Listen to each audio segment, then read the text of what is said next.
안녕하세요. 고수의 국어의 안종민 강사입니다. 오늘은 의미 관계에 대해서 살펴볼 건데요.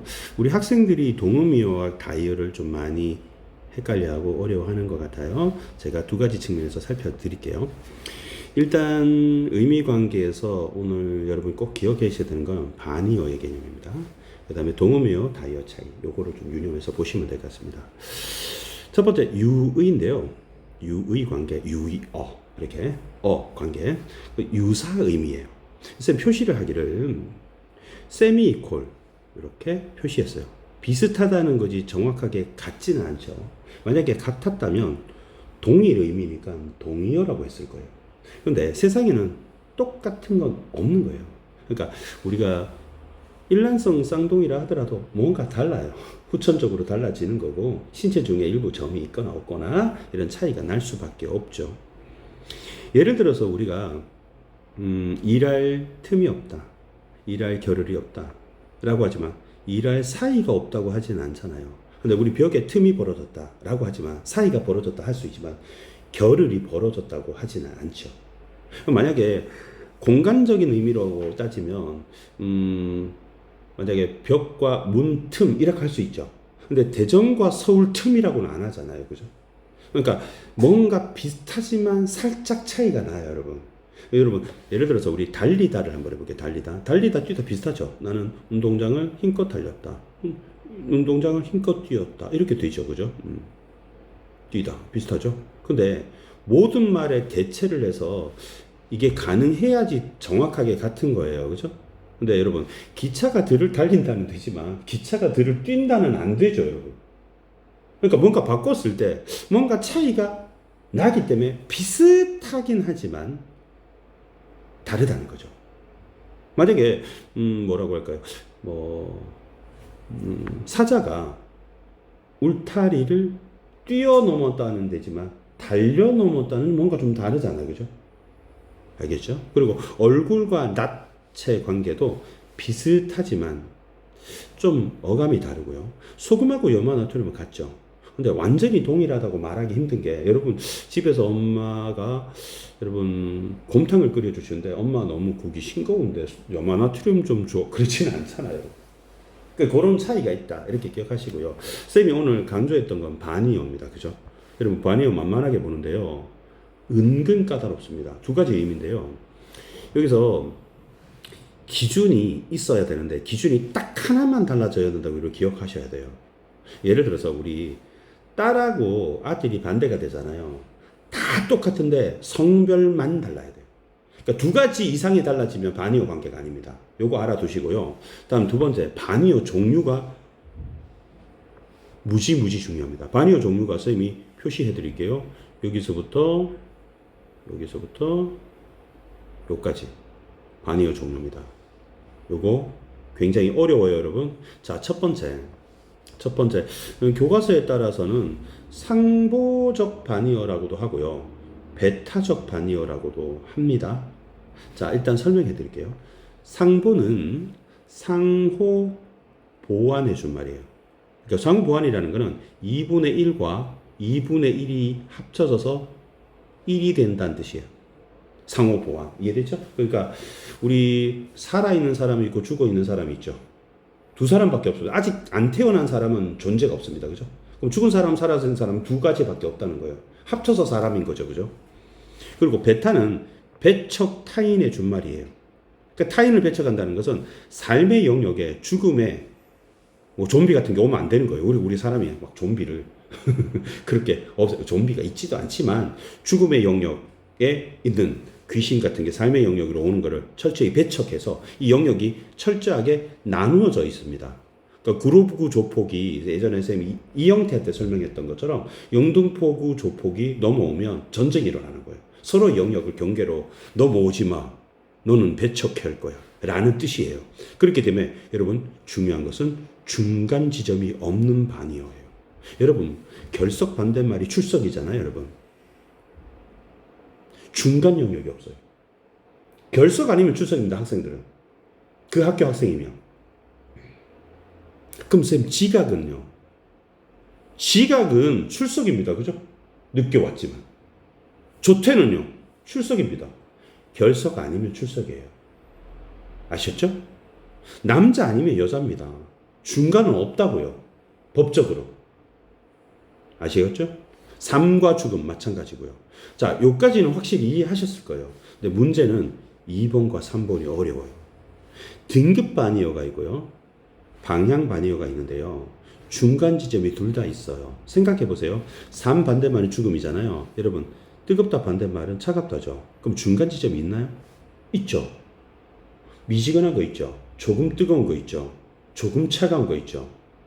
되게 섬세하게 달라질 수 있어요, 여러분. 중간 지점이 있습니다. 근데 매우와 조금을 둘 다 붙일 수 있어야 돼요. 그러면 볼게요. 매우 뜨겁다, 조금 뜨겁다. 매우 차갑다, 조금 차갑다 가능하고요. 이건 품사가 형용사밖에 없다는 거죠. 중간 지점이 있지만 크다, 작다 사이에 수많은 등급이 있는 거예요. 여러분, 크다가 1등급이 있고 작다가 9등급이라고 한다면 그 사이에 1등급과 9등급 사이에 많은 7개 등급이 있는 거예요. 여러분, 학교 등급차, 수능 등급차. 근데 이번에 비교해 볼까요? 방향 바니어인데요. 여기 역시 중간 지점이 있는데 매우와 조금을 둘 다 붙일 수는 없다 정도로 해석을 해볼게요. 여러분, 위와 아래가 중간이 있습니까? 중간이 있죠. 위아래 중간이 있죠. 그죠? 그죠? 근데 이때 품사는 동사 또는 명사여야 돼요. 이때 명사입니다. 그러면 조금이 조금 아래 됩니다. 근데 매우 위, 매우 아래는 안 됩니다. 매우는 형용사, 동사에 붙이는 거거든요. 은근 좀 까다롭죠, 여러분. 중간이 없다는 상보 베타는 쉽습니다. 근데 등급과 방향은 중간 지점이 있는데 매우와 조금을 둘 다 붙일 수 있는 게 등급이고요. 둘 다 붙일 수 없는 게 방향이다. 품사는 형용사고 방향은 동사, 주다 받다, 스승제자 이렇게 보면 됩니다. 오다 가다도 여기 해당되고요. 오다 가다는 그러니까 여러분 엄마한테 전화해서 나 지금 집에 가고 있어. 근데 엄마는 빨리 와 그죠. 오다와 가다는 서로 같은 행동을 합니다. 학원에서 집으로 가는 행위일 뿐인데 엄마 입장에서는 집에 오는 거고요. 여러분 입장에서는 학원에 집으로 가는 겁니다. 아셨죠, 여러분? 그러면 이제 나머지는 좀 쉬우니까 이제 해석을 해드릴게요. 쌤이 아까 바니어는 딱 하나만 달라야 된다고 했는데요. 남자, 여자, 반대말 여러분 무슨 바니어입니까? 그렇죠. 상보 바니어 이렇게 가르칠 때도 있고요. 베타 바니어 이렇게 가르칠 수도 있습니다. 여러분 둘 다 알아두시고요. 넓다 좁다 형용사기 때문에 등급 바니어 이렇게 됩니다. 여러분 넓다 좁다가 여러분 반대말인데 형용사이면서 넓이를 기준으로 했을 때 하나는 정의 방향 하나는 정 마이너스 방향입니다. 역의 방향이죠. 그래서 딱 하나만 달라야 된다는 거예요. 알겠죠? 여러 개 달라지면 안 됩니다. 그다음에 상하관계 쉬우니까 간단히 설명을 넘어갈게요. 위아래 관계인데요. 하나가 하나를 포함하는 관계예요. 여기서는 생물 속에 동물이 있고 척추동물이 동물에 포함되고 포유류는 척추동물에 포함되고 영장류는 포유류에 포함됩니다. 그런데 중요한 거 딱 하나만 있네요. 여러분 척추동물은 상이어도 되고 하이어도 돼요. 그러니까 생물은 상이어고 얘는 하위어입니다. 하위어 포함되는 거, 상이어 포함하는 거. 근데 척추동물은 어떻습니까? 동물에는 하위어가 되고 포유류는 상위어가 되니까 상대적인 개념입니다. 여러분 기억하시면 되겠고요. 부분 전체도 쉽습니다. 머리, 어깨, 무릎, 발, 무릎, 몸에 포함되는 거죠. 근데 일부분입니다. 아까하고 좀 다르죠. 하나는 분류라면 이번에 분석이거든요. 이 부분 집합, 약간 그런 개념이라 생각하면 될 것 같습니다. 이제 다이어와 동음이어를 좀 설명해 드릴게요. 자, 여러분 다이어는 뜻이 여러 가지라는 뜻이에요. 다이어, 다이 관계 설명해 드릴게요. 서로 의미 관련이 된다고 생각할게요. 여러분, 다리가 신체 레그입니다. 레그인데요. 레그에 찾아보면 신체의 일부분, 우리 걷거나 서거나 뛰어다닐 수 있는 신체 기관 이렇게 나오는데요. 우리 책상 다리 있죠. 사물이 지탱하는 거 좀 다리 닮았어요. 지탱하는 부분이. 그리고 안경의 긴 부분도 다리가 돼요. 여러분 길쭉한 게 좀 비슷하죠. 밑에 받치고 있는 우리 몸뚱아리 받치고 있는 게 다리잖아요. 그래서 의미 관련이 있다 이렇게 생각하시고요. 동음에는 아무 관련이 없어요. 동음에는 바로 의잖아요. 의미가 없다. 의미가 다르다는 뜻이에요. 동음. 그러니까 뜻은 소리는 같은데 뜻이 달라요. 이런 뜻이야. 의미 관련 있다 없다로 기억하면 쉽습니다. 여러분 다리가 국어사전에 찾아보면 세 가지가 나오는데요. 다리 1은 레그고 다리 2는 브릿지입니다. 양화대교. 그 의미 관련성이 없어요. 표제어가 다릅니다. 그리고 여러분 심지어 배도 우리 배 아프다 할 때 배가 있고요. 그다음에 먹는 배 있죠. 갈아 만든 배. 그다음에 타는 배가 있죠. 아무런 관련이 없다는 거죠. 요거 좀 심화시켜서 설명해 드릴게요. 한번 보세요, 여러분. 다리가 여러분 국어사전에 찾아보면요. 사전에 쌤 찾은 거 그대로 옮긴 겁니다. 명사라도 품사가 나와 있어요. 그런데 이런 뜻이 있습니다. 좀 장황한데 우리가 알고 있는 다리 있잖아요. 다리 아파할 때 동물의 몸통 아래 붙어서 몸을 받치며 서거나 걷거나 뛰거나 하는 기능 가진 부분 이런 의미가 있습니다. 다리가 굽다, 다리 시가 났다 할 때 그 다리입니다. 그런데 책상 다리처럼 물건의 안에 부분에 바닥에 닿지 않게 하거나 높게 하기 위해서 우리 교탁할 때 그 다리 있잖아요. 장롱 다리 그 다리입니다. 의미 관련성이 서로 있어요. 그럼 다이어가 됩니다. 그러면 표제어 안에 있는 게 다이어예요. 안경 다리 여기 나와 있죠. 근데 다리 2는 뭡니까? 표제어가 달라요. 우리가 브릿지라고 하는 거 있잖아요. 강, 개천, 길, 골짜기 또는 바닥의 좁은 목에 건너 다닐 수 있도록 높게 가로지르는 시설, 교량 이렇게 나와 있잖아요. 인공시설물입니다.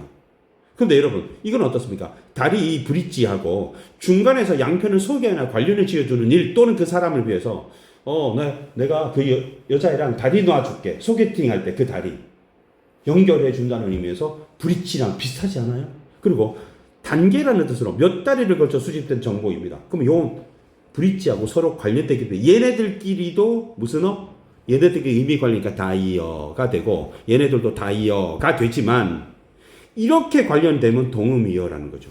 여러분 이렇게 기억하면 됩니다. 다이어는 의미 관련성이 있다. 동음이어는 의미 관련성이 없다. 선생님은 이렇게 기억합니다.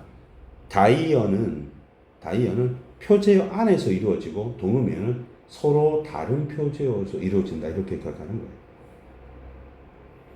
여러분 의미 관계는 이렇게 이해하시되 하이라이트는 쌤 볼 때는 동음이어와 다이어를 구별하는 겁니다. 다시 말하면 다이어는 의미 관련성이 있다. 다의 의미가 많다. 영어에서 way 그러면 길도 되고 방법도 되는 거죠. 한자도 마찬가지고요. 근데 동음이어는 이의니까 이의 의미가 달라. 의미 관련성 없어. 또 하나 더 다이어는 한 표제어 안에서 이 표제어라고 하는 표제어 안에서 동음이어는 표제어가 달라. 이렇게 기억하시면 편하겠습니다. 그래서 시험 잘 보시고요. 동음이어 다이어 확실히 구별하셨으면 좋겠습니다. 국어사전 찾아보면서 연습을 좀 많이 하셨으면 좋겠어요. 수고하셨습니다. 감사합니다.